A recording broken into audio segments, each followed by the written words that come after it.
Life time science நேர்களுக்கு வணக்கங்க. இப்போ நம்ம பார்க்குறது என்னங்க, இப்போது ஜாதகத்தில் ஒருத்தங்களுக்கு நிறைய பேருக்கு என்ன டவுட்டு கேட்டிங்கன்னா, கமெண்ட்ஸில் கூட ஒருத்தர் கேட்டிருந்தாரு, ராசி இருக்குங்க, அம்சத்தை பொறுத்த மட்டும் எப்படி அப்படின்னு கேட்குறாங்க. ராசியில் இருக்கிறது அவங்க கேட்குறது என்னன்னா, ராசியில் ஒரு கிரகம் வந்து ஆட்சியாக இருக்குது, நான் அம்சத்தில் வந்து நீசமாவோ வேறு மாதிரி இருந்தால் அது எப்படி பலன், அப்போது அம்சம் எதற்காக நம்ம எடுத்துக்கொள்கிறோம் அப்படிங்கிறதுக்கு இப்போ நான் விளக்கம் தர்றேங்க. பொதுவாக அம்சம் அப்படிங்கிறது கிரகங்கள் எங்கே இருக்குது அப்படின்னு தெரிஞ்சுக்கிறது. எங்கேன்னா ஒரு வீட்டில் அந்த வீட்டுக்குள்ளே எந்த காலில், அதாவது எந்த நட்சத்திரத்தினுடைய பாதத்தில் அந்த கிரகம் இருக்குது அப்படிங்கிறதையும், அந்த டிகிரி கணக்கில் எந்த அளவுக்கு தூரத்தில் இருக்குது அந்த வீட்டுக்குள்ளே அப்படிங்கிறத தெரிஞ்சுக்கிறதுக்கு தான் அம்சம். அதுக்கடுத்தபடியாக இன்னொரு விஷயம் என்னென்னு கேட்டிங்கன்னா, அம்சத்தில் இருக்கிற கிரகம் பொதுவாக சுபர் வீடான சுக்கிரன் வீட்லேயோ புதன் வீட்லேயோ குரு வீட்லேயோ இருந்தால் அது நல்ல நிலைமையில் இருக்குது, அதாவது கெடாமல் இருக்குது அப்படிங்கிறது தான் அம்சம். அதுக்காக ராசி கட்டமெல்லாம் பொய்ன்னு ஆகிடாது.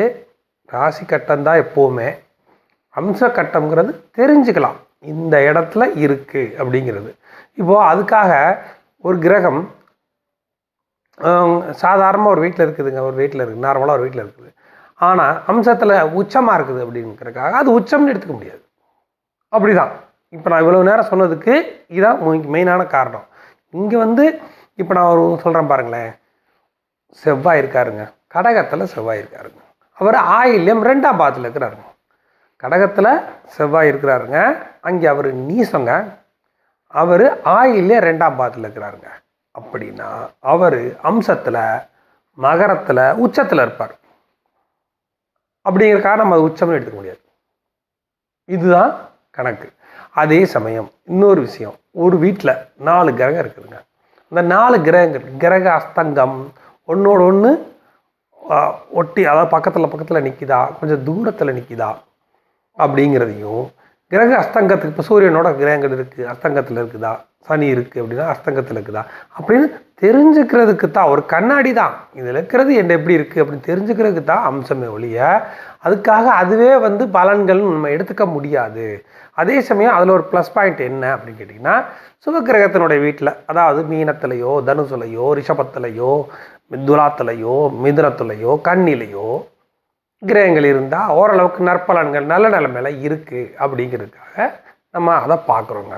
அதுக்கு மெயினாக எப்படி நம்ம தெரிஞ்சுக்கணும் அப்படின்னா, நவாம்சத்தில் எப்படி தெரிஞ்சுக்கணும் அப்படின்னா, நவாம்சத்தை பொறுத்த மட்டும் இல்லைங்க. இப்போது ராசி எடுத்துக்கோங்க. முதல்ல ராசியில் ஒரு வீட்டை நான் எடுத்துக்கிறேன், மேஷ ராசி. மேஷத்தில் ஒரு 4 கிரகம் இருக்குதுங்க அப்படின்னா, அந்த 4 கிரகம் எங்கே இருக்குது, இப்போ அதுதான் இப்போ நீங்கள் கேட்குற கேள்விக்கு அந்த 4 கிரகம் எப்படி இருக்குது அப்படிங்கிறது முதல்ல நான் சொல்கிறேன்.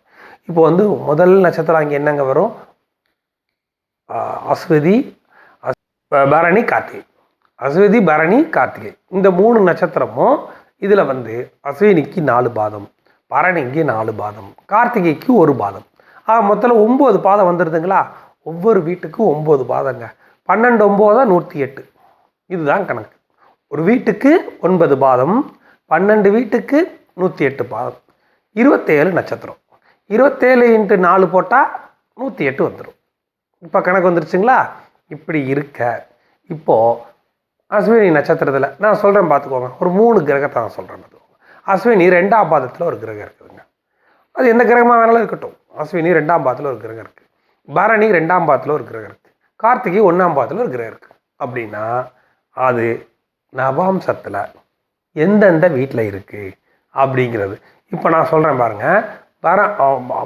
அஸ்வினி முதல் பாதம் மேஷத்தில் விழுங்க, 2ஆம் பாதம் ரிஷபத்தில் விழுகும், 3ஆம் பாதம் மிதுனத்தில் விழுகும், 4ஆம் பாதம் கடகத்தில் விழுகும். அப்போது இப்போ நீங்களே கணக்கு போட்டு பாருங்கள், 2ஆம் பாதம் அஸ்வினி 2ஆம் பாதத்தில் ஒரு கிரகம் இருக்குன்னா அது ரிஷபத்தில் இருக்கு. அடுத்தபடியாக நான் இன்னொன்று சொல்லியிருந்தேன், இன்னொரு கிரகம் பரணி 2ஆம் பாதத்தில் இருக்கா அப்படின்னு. அப்போது கடகம் வரைக்கும் அஸ்வினி 4 பாதம் முடிஞ்சு போச்சு. அடுத்து பரணி 1ஆம் பாதம் சிம்மம், பரணி 2ஆம் பாதம் கன்னி, அப்போ அந்த கிரகம் கன்னியில் இருக்கு. இதுதான் கணக்கு.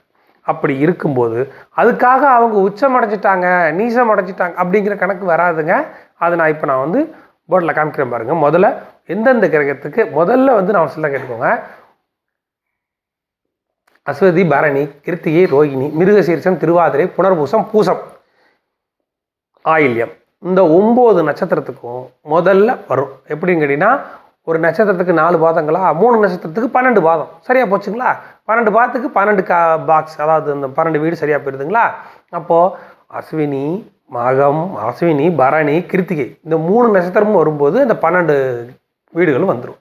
அதுக்கடுத்தபடியாக சந்திரனுடைய நட்சத்திரமான ரோஹிணியில் ஆரம்பிக்கும்.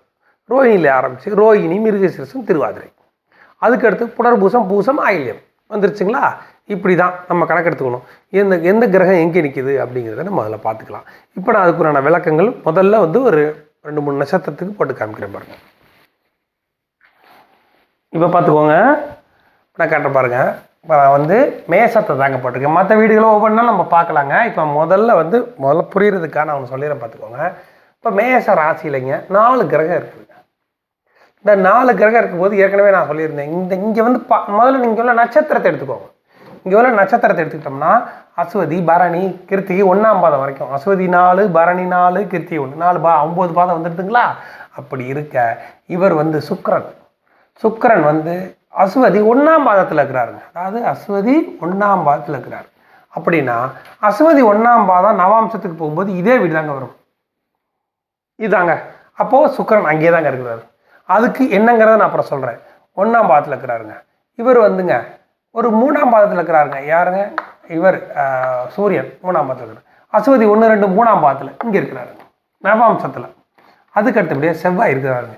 செவ்வாய் பரணி 2ஆம் பாதத்தில் இருக்கிறாங்க. அஸ்வதி 1, 2, 3, 4, பரணி 2ஆம் பாதம் இங்கே இருக்கிறாருங்க செவ்வாய். இங்கே சூரியன் சொல்லிட்டேன். இங்கே வந்து புதன் என்ன? கிருத்திகை 1ஆம் பாதத்தில் இருக்கிறார். அப்படின்னா 9வது வீடு கிருத்திகை, அதாவது அஸ்வதி 1, 2, 3, 4, பரணி 1, 2, 3, 4, கிருத்திகை இங்கே வந்துருச்சுங்களா? இங்கே வந்து செவ்வாய். அப்போது நவாம்சத்துக்கு இந்த கிரகங்கள், ராசியில் இருக்கிற கிரகங்கள் இப்போ எங்கெங்கே இருக்குது? அஸ்வதி 1ஆம் பாதத்தில் இருக்கும்போது சுக்கிரன் இங்கே தான் இருக்கிறாரு. அதுக்கு என்னங்கிறது நான் சொல்லிடுறேன். அஸ்வதி 3ஆம் பாதத்தில் சூரியன் இருக்கிறாருங்க. சூரியன் இங்கே இருக்கிறாரு. பரணி 2ஆம் பாதத்தில் செவ்வாய் இருக்காரு. பரணி 2ஆம் பாதத்தில் புதன் இருக்கிறாருங்க. புதன் இங்கே இருக்கிறாரு. கரெக்டு. புதன், செவ்வாய் தான் இங்கே போட்டிருந்தோம். செவ்வாய் வந்து பரணி 2ஆம் பாதத்துலிங்க. கிருத்திகை 1ஆம் பாதத்தில் புதன் இருக்கிறாருங்க. அப்படின்னா இதுதாங்க அமைப்பு. இந்த பாக்ஸுக்குள்ளே 4 பேர் இருந்தோம், நம்ம பேசிகிட்டு இருந்தோமா ராசிக்கு. இந்த ராசியில் இருந்தவங்க 4 பேரும் நவாம்சத்துக்கு வர்றாங்க. நவாம்சத்துக்கு வரும்போது இவர் கிருத்திகை 1ஆம் பாதத்துக்கு இங்கே இருந்துடுறாரு. அஸ்வதி 1ஆம் பாதத்துக்கு 2, 3ஆம் பாதத்தில் இருக்கிற சூரியனுக்கு 3ஆம் பாதத்தில் இருந்துறாரு. 4 விட்டுருங்க. பரணி 1ஆம் பாதம் 2ஆம் பாதத்தில் செவ்வாய் இருந்தால் அங்கே இருப்பார். கிருத்திகை 1ஆம் பாதத்தில் புதன் இருந்தால் இங்கே இருப்பார். இதுதாங்க கணக்கு. இப்படி இருக்க ஒரு ப்ளஸ் பாயிண்ட் என்னன்னு சொல்லிடுறேன், கேட்டுக்கோங்க. சுபக்கிரகத்துக்கு, பாபக்கிரகத்துக்கு இல்லை, இதை முதல்ல நீங்கள் நோட் பண்ணிக்கணும். சுபக்கிரகத்துக்கு சுக்கிரன். இப்போ சுக்கிரன் சுபக்கிரகங்களா? அஸ்வதி நட்சத்திரம் 1ஆம் பாதத்தில் அவர் இருக்காருன்னு நான் சொல்லிட்டேன். அதே சமயம் நவாம்சத்துலேயும் இங்கே தான் வர்றாரு. அப்படின்னா வர்க்கோத்தம் ஆடிறார். இது ஒரு ப்ளஸ் பாயிண்ட். இது ஒன்று தான். நவாம்சத்தை பொறுத்த மட்டும் அந்த கிரகம் ரொம்ப ஸ்ட்ராங்காக இருக்குன்னு அர்த்தம். அப்படின்னா அதனுடைய ஆதிபத்தியங்கள் எல்லாம் இருக்கும். ராசிப்படி நீங்கள் நவாம்சப்படி பார்க்கக்கூடாது. நவாம்சத்தில் எங்கே இருக்குது என்ற நிலைமை அவ்வளோதான் தெரிஞ்சுக்க முடியும். அதுக்கு அடுத்தபடியாக புதன் வந்து குருவோட வீட்டில் இருக்கிறாருங்க. குருவோட வீட்டில் இருக்கிறது நல்ல அமைப்பு. இப்போது இங்கே சொல்கிற பாருங்க, இங்கே வந்து குரு இருக்கிறாருங்க. குரு இங்கே இருந்து ராசியில் மூலம், பூராடம், உத்திராடம் 1ஆம் பாதத்தில் இருக்கிறாருன்னா, இங்கே உத்திராடம் 1ஆம் பாதத்தில் இங்கே குருவே இருந்தாருன்னா இங்கே வர்க்கோத்தம் பண்ணிடுறார். இவ்வளோதாங்க வித்தியாசம். அப்போது ஒவ்வொரு நட்சத்திரத்தையாக நம்ம கனெக்ட் பண்ணிட்டு வரணும். 4 பாதம் இப்போ பார்த்துக்கோங்க. அஸ்வதி 1, 2, 3, 4, பரணி 1, 2, 3, 4, கிருத்திகை 1, 2, 3, 4. இந்த கிருத்திகை நட்சத்திரம் இங்கே இருக்கலாம், அதெல்லாம் கணக்கு இல்லை. இந்த எந்த பாதத்தில் நிற்கிதுன்னு பார்த்துக்கோங்க. கிருத்திகை 1, 2, 3, 4, 4 இருக்கு, 4 இங்கே இருக்குன்னு அர்த்தம். இவ்வளவு தான். இப்படி இருக்க இப்போ ஒரு செவ்வாய் நான் வந்து ராசியில் சொல்கிறேங்க. செவ்வாய் இங்கே ஆயிலே 2ஆம் பாதத்தில் இருக்கிறாருங்க. ஆயிலே 2ஆம் பாதத்தில் இருந்தால் என்ன வரும்னா, புனர்பூசம் 1, 2, 3, 4, பூசம் 1, 2, 3, 4, ஆயில்யம் 1, 2 இங்கே வந்துடுவாருங்க. எங்கேங்க? நவாம்சத்தில் வந்தால் ராசியில் நீசங்க. அதுக்காக நவாம்சத்தில் உச்சம் நம்ம எடுத்துக்க முடியுமா? உச்சம்தான். இங்கே இருந்தால் ராசிப்படி உச்சம், நவாம்சப்படி அது கணக்கு இல்லை. நவாம்சத்தில் பார்வை கிடையாது, உச்சம் ஆட்சி எதுவும் கிடையாது. ஒன்றே ஒன்று மட்டும்தாங்க. இந்த வீடுகளான அதாவது தனுசு மீனம், ரிஷபம் மிதுனம், துலாம் கன்னியில் கிரகங்கள் இருந்தால் ஓரளவுக்கு ராசியில் இருக்கிற கிரகங்கள் கொஞ்சம் சுபத்துவமாக இருக்குது. அது பாவக்கிரகமாக இருந்தாலும் சரி சுபக்கிரகம் நல்லா இருக்குது அப்படிங்கிறத தான் நவாம்சத்தில் தெரிஞ்சுக்க முடியும். அதுக்கு அடுத்தபடியாக ஒரு வீட்டுக்கு 30 டிகிரி 9 பாதம் வருதா அப்படிங்கிறப்ப அந்த டிகிரி கணக்கில் எவ்வளோ தூரத்தில் தள்ளி நிற்கிறாங்க ஒருத்தருக்கு ஒருத்தர் அப்படிங்கிறதையும், சுபக்கிரகங்கள் பாவக்கிரகங்களால் பாதிக்கப்படுறதையும், சூரியனால் அஸ்தங்கம் அடைகிறதையும் இதுகளை தெரிஞ்சுக்கிறதுக்கு தான் நவாம்சமே ஒழிய மற்றபடி நவாம்சத்தை நம்ம முழுசாக எடுத்துக்க முடியாது. இதை நட்சத்திர வழியாக நான் இடையில ஒரு தடவை நான் தனித்தனியாக போட்டு காமிக்கிறேன். Okay, thanks.